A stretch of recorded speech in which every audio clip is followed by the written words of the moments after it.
छत्तीसगढ़ विधानसभा के बजट सत्र के आज तीसरे दिन सदन में प्रश्नकाल के दौरान राजधानी के तेलीबांधा से वीआईपी रोड सौंदर्यीकरण में भ्रष्टाचार का उठा मुद्दा। पीडब्ल्यूडी मंत्री अरुण साव ने इस मामले में सदन में संभागीय आयुक्त की अध्यक्षता में उच्च स्तरीय समिति बनाकर जांच कराने के साथ दोषियों के खिलाफ कड़ी कार्रवाई करने की कही है बात।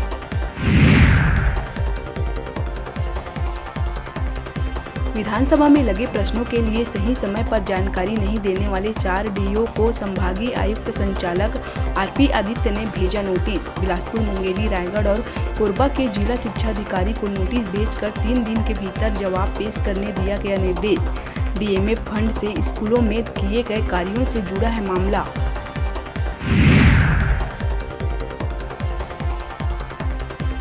भाजपा नेता पंकज कुमार झा बनाए गए सीएम विष्णुदेव साय के मीडिया सलाहकार। झा को राज्य सरकार ने मीडिया सलाहकार किया नियुक्त। इसे लेकर सामान्य प्रशासन विभाग ने जारी किया आदेश। झा को विशेष सचिव स्तर की दी जाएगी सुविधाएं। नियुक्ति के बाद पंकज झा ने मुख्यमंत्री से मुलाकात कर इस जिम्मेदारी के लिए जताया उनका आभार।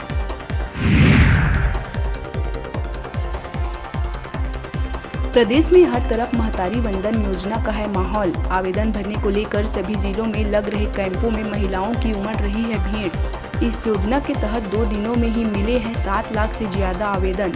अब तक सर्वाधिक 61,000 आवेदन जांजगीर में, महासमुंद में 60,000 और दुर्ग में 56,000 आवेदन हुए हैं प्राप्त।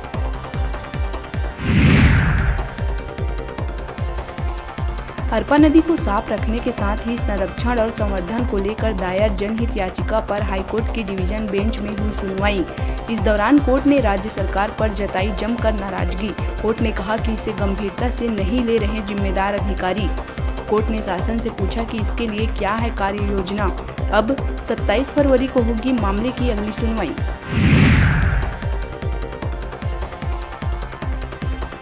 पदभार लेते ही एक्शन मोड में दिख रहे हैं दुर्ग के नए आईजी रामगोपाल गर्ग और एसपी जितेंद्र शुक्ला। ऑनलाइन महादेव सट्टा ऐप मामले के मुख्य सरगना सौरभ चंद्राकर को पकड़ने के लिए दुर्ग पुलिस ने 35,000 का रखा इनाम। वहीं फरार आरक्षक अर्जुन यादव पर बड़ी कार्रवाई करते हुए नौकरी से किया गया बर्खास्त।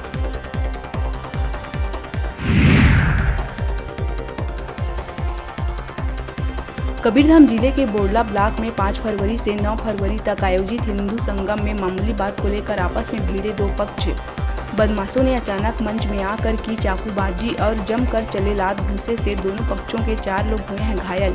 3 बदमाशों को हिरासत में लेकर पूछताछ कर रही है पुलिस। फिलहाल कार्यक्रम को कर दिया गया है स्थगित।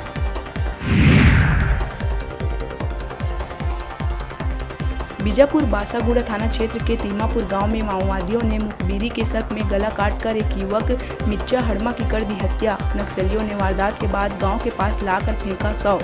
माओवादियों ने युवक के अपहरण के बाद हत्या को दिया था अंजाम।